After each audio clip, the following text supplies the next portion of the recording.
de acuñar moneda no puede depender de organismos privados, precisamente porque eso lleva sí o sí al empobrecimiento, a la inflación. Es que eso es inflación.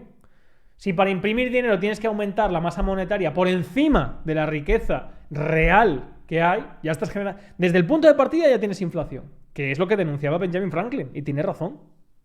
Y no era precisamente comunista.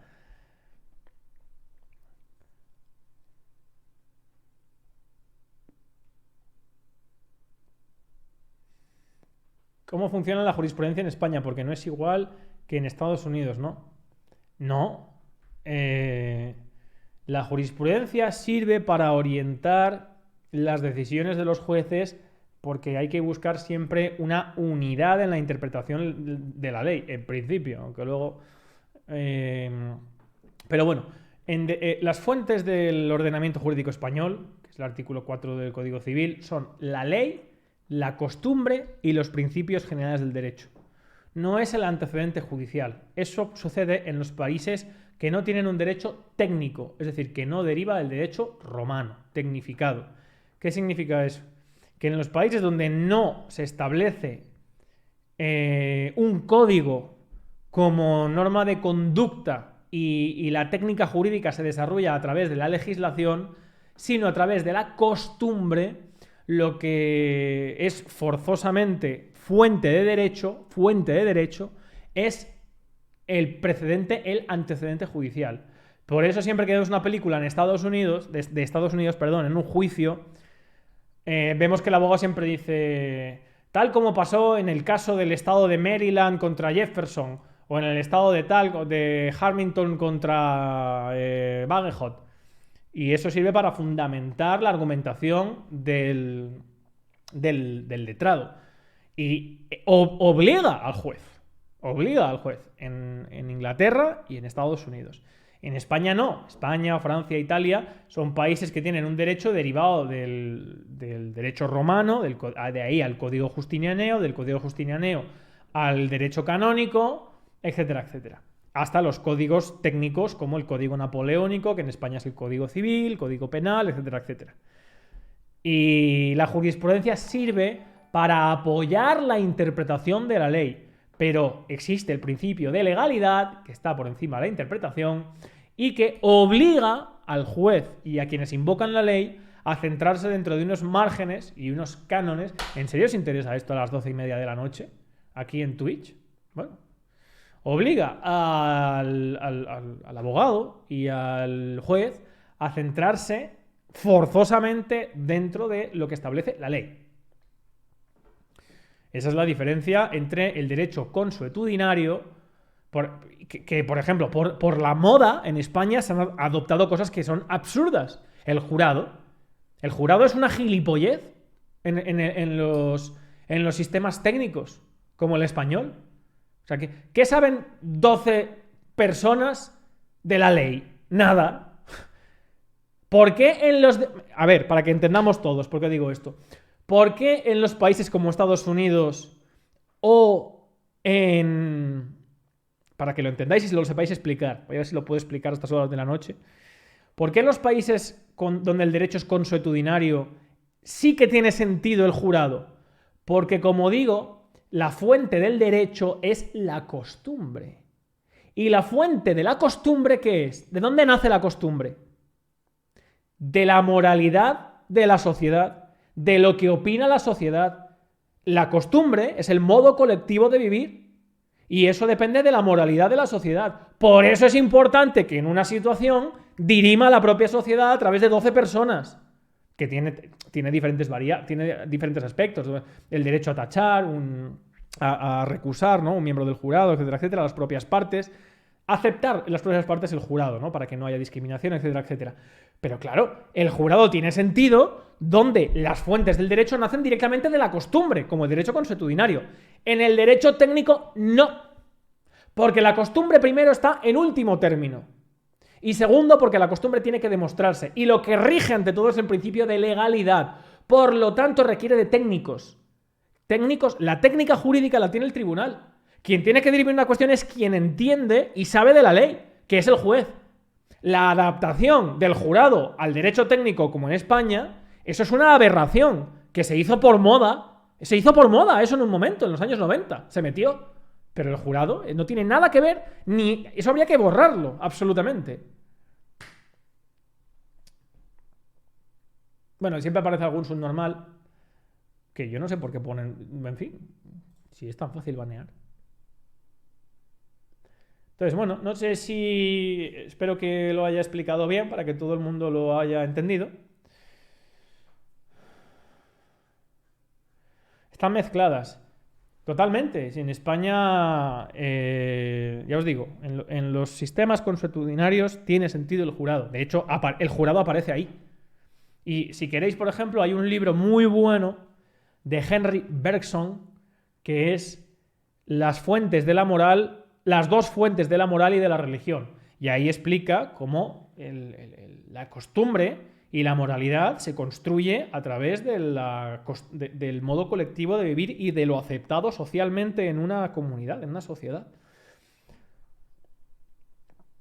Las dos fuentes de la moral y de la religión de Henry Bergson. Un libro muy, muy bueno y muy importante, de un filósofo muy conocido. Porque claro, eso aquí en España es... Os lo pongo aquí para que que quiera leerlo, que quiera buscarlo, que lo tenga. Las dos fuentes de la moral y de la religión. Aquí lo tenéis. De Henry Bergson. Es un filósofo de principios del siglo XX. Ah, mira, Tecnos lo tiene.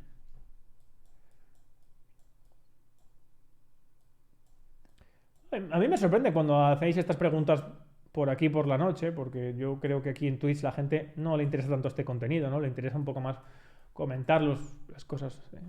Pero bueno, si os parece interesante, pues nada, yo os respondo y os cuento estas cosas.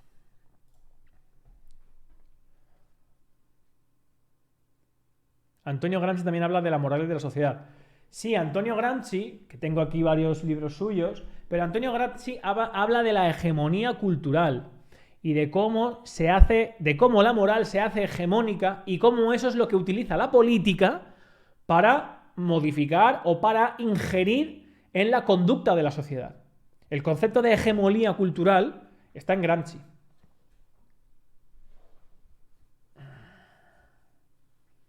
Contenido de calidad. Bueno, a ver, yo pongo a vuestra disposición siempre pues lo que he aprendido durante todos estos años de formación. Algunos dicen que soy como el de antes que ha venido. ¿Qué chapas? Pues, a ver, chico, vienes a mi canal a decir que el chapa soy yo. Yo no voy a tu casa a decirte, oye, que las fuentes de la moral son de Henry Bergson. Eres tú el que vienes aquí a escribir. En todo caso, el que da por culo eres tú. Pírate, vete a ver Sálvame o a restregar la pinchita con quien sea y dejarnos aquí tranquilos.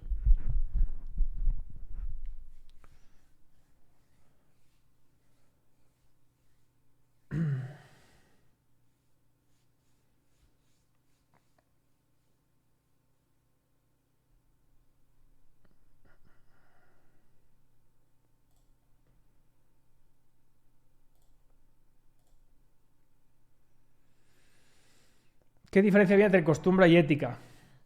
Bueno, más que entre costumbre y ética, sería entre moral y ética. La moral es colectiva y la ética es individual.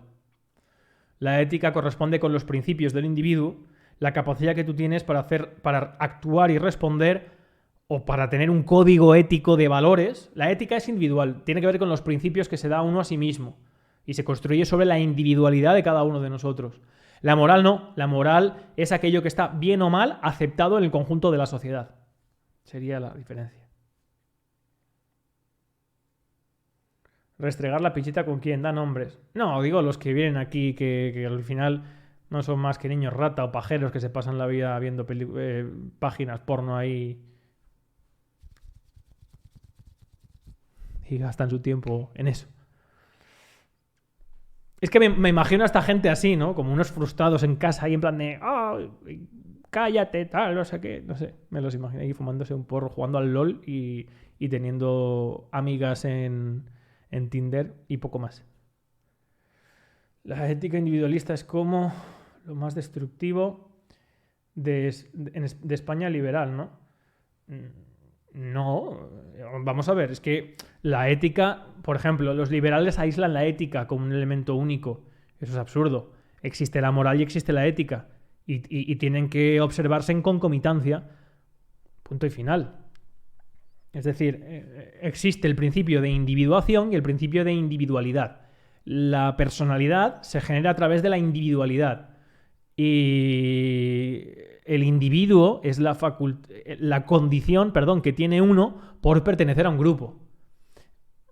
De unos y otros nacen los diferentes postulados filosóficos del ser humano en la sociedad. Pero es que yo creo que ambos existen y ambos son concomitantes. Las sociedades dan individualidades, diferencias entre los diferentes individuos, pero en una sociedad de individuos. Esto lo tenéis explicado en un artículo que escribí hace mucho tiempo, que es La gran estafa de mi generación. La gran estafa de mi generación. Que escribí entonces en El Imparcial. Aquí lo tenéis. La gran estafa de mi generación. ¿Veis? Y os aparece la primera del Imparcial. Rubén Gisbert, artículos en El Imparcial. Y lo tenéis aquí escrito en este artículo de 2019 ya. Ha llovido un poco. Aquí yo estaba estudiando para el último año de máster de acceso a la abogacía. Y Luis María Ansón me pidió si podía escribir unos artículos para su periódico online. Le dije que sí. Y bueno, aquí lo tenéis. Tenéis la diferencia entre el principio de individualización y el principio de individualidad, ¿no? Se trata de una distinción clásica en el concepto del ser humano, desde Aristóteles hasta Kant, pasando por Santo Tomás, Francisco Suárez o Leibniz, por ejemplo.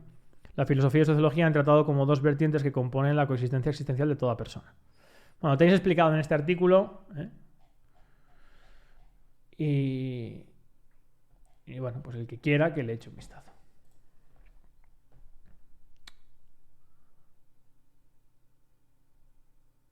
Esto es Junguiano.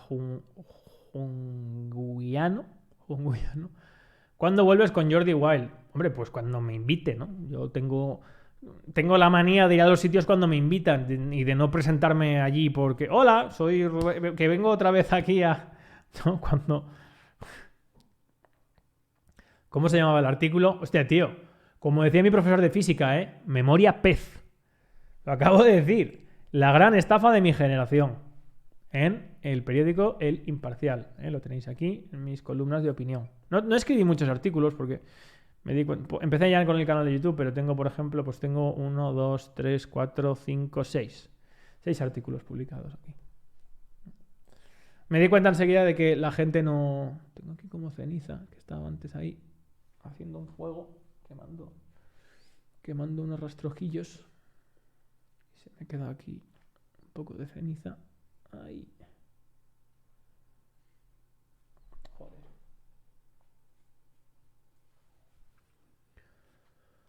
Bueno.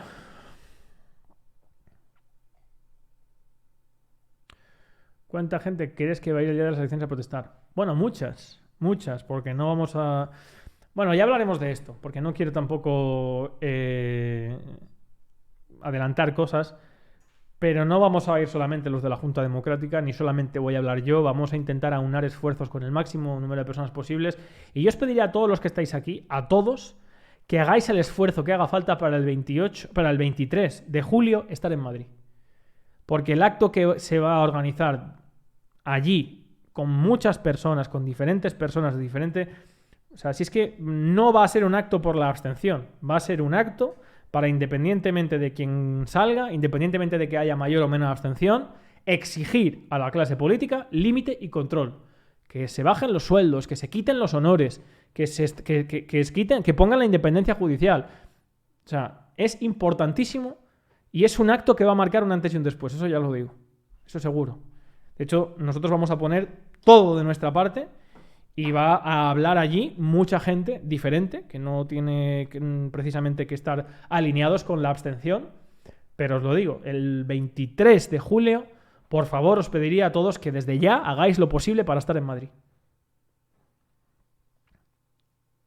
Se van y da igual, oye, es que yo no tengo coche. No, buscad la manera. A través de la Junta Democrática pondremos autobuses, pondremos en contacto a gente para compartir coche. O sea, que vuestras circunstancias no sean un impedimento si queréis ir. Es un día que yo os digo que recordaréis toda la vida si asistís. Y que va a ser el pistoletazo de salida de muchas cosas. No quiero adelantar nada porque estaba hablando hoy con mucha gente.